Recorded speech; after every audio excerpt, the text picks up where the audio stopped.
I went human. But I had See, for me, it's like I like going human just because of the fact that I get my extra feat at first level, but at the same time, I mean, traditionally I've mainly played elves. I really like halflings. I mean, one of my favorite characters from a fantasy novel ever was Tasselhoff Barefoot from Dragonlance.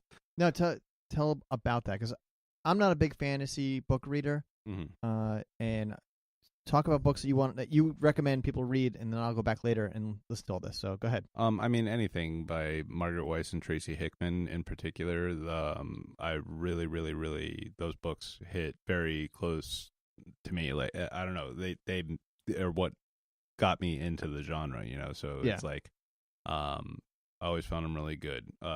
I mean, there's like Terry Goodkind and Terry Brooks and Richard Knack. Now you don't like Terry Brooks' writing. Is what you told me? Yeah, no, I don't really care for it. It's just the imagery for me is like just painted different. Like I got so used to a certain style of fantasy writing that like when I branched out into some other stuff, I'm like, yeah, I don't know, like it just didn't hit me the same way. I did read a lot of his books a long time ago, and I think I was not a strong reader back then. Maybe it's an easier read if you're not a big reader. The books are not very long. It's not complicated to read. I enjoyed them. Right. But maybe as far as fantasy novels go, because I'm not a big fantasy reader. Yeah, I mean, like there used to be like a bunch of different like sets, and I noticed that now when I go to a bookstore, it seems a lot more limited. And I mean, for me, it's like I'm like, man, this isn't what I'm used to. Do my whole grumpy old man bit when I go there, But I'm sure that there's still some very good stuff out there. Yeah. But just the characters that came out of Dragonlance alone were always really, really, really awesome. Dragonlance, Forgotten Realms, things like that. I really enjoyed those books. What about movies? Are there any movies you're like, this? If you're going to get into RPG and you want to get into that mindset, like, you would say Lord of the Rings, I would think it'd be immediate. Yeah, I mean, I like the fantasy movies and everything like that. I feel like they're like, I mean, there's like some that are out there, but it wasn't really like anything that I really went after as much just because I feel like a lot gets lost between watching it on a screen and reading it in a book. I notice that when I read a book that's fantasy and what I paint in my head, just can't be parallel to, something I'm watching out of one person's mind and one person's imagination, Well, that's one of the things I love about this game is you have to use your imagination. And what I picture and what the person next to me pictures in that room, it might be different. The floor might be a different material. Right. I might think wood. Someone else is thinking stone. I mean, yeah. Does it matter? I mean, usually that's described for you when you enter a place. not all the time. Right. No, I'm just kidding. And not all the time would you maybe have a map put out or some kind of visuals. It might be where you're in a castle and you're told some stories, you're told some information about what's in there, but you're left to your own imagination to imagine how big is that room or what is on the wall. Right.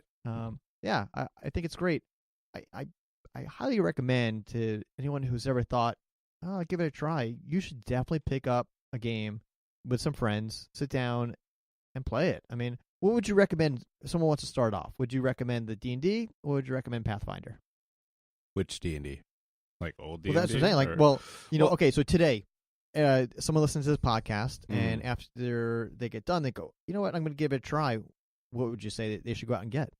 I mean, I'm really biased to Pathfinder now, Sure. But at the same time, whatever you're into. I mean, if you're into sci-fi, obviously there's like Starfinder and things like that, but I mean, there's tons of different books. I mean, what I recommend is like kind of taking a look into them, and a lot of like the adventure paths out there, are good because they have player companions.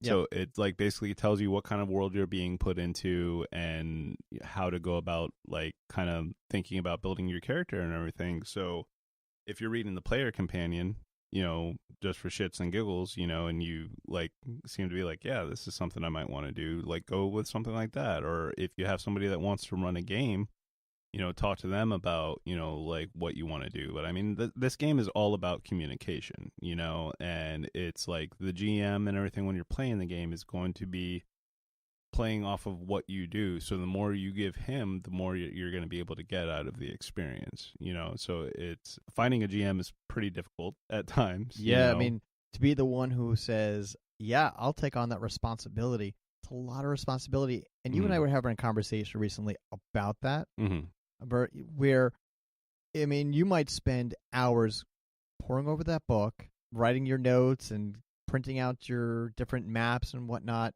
And the player's responsibility is to show up. Right. And if I had it where you plan something and someone goes, oh, my throat hurts. I'm not going to be able to play today. Oh, man. That is some frustrating stuff. Yeah. I mean, the other thing that you kind of like set my brain into thinking is that even if you can't find a group, but you're interested in playing, there's a website called roll20.net. Uh-huh. Roll20.net, you can go in there and kind of, there's a bunch of different games that are hosted, and you play online with people. And it's a little bit different of an experience, but I mean, the core of it is pretty much the same, and they have D&D, they have Pathfinder, they have Starfinder, they have all these different things built into the system that they have there. And if you're having difficulty finding a campaign in the real world, you can go onto that and kind of test it out and test the waters and see, what it's about and play through there. That sounds awesome. Yeah. I'll have to check it out. Yeah, it's definitely neat stuff. I was trying to use it for us to like build maps and everything, and because I mean, you could even use it in your home games, but I need to learn more before I do that. So yeah, I don't know about how I feel about the digital aspect entering, because you're going to use a digital map in our next game. Yes, I am. For me, I love it just because of the fact that, one, it's a really neat visual aid. It's a lot better quality than what I could draw because I'm not an artist in that sense. Right.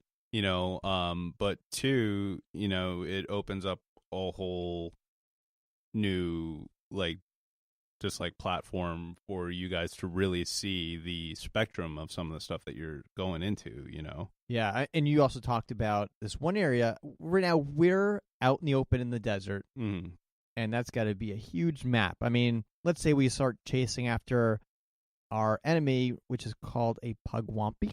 Is that that was one of the more recent things that you fought, yeah. In the Legacy of Fire campaign and Pathfinder. So, we started giving... Spoiler alert for anybody that's...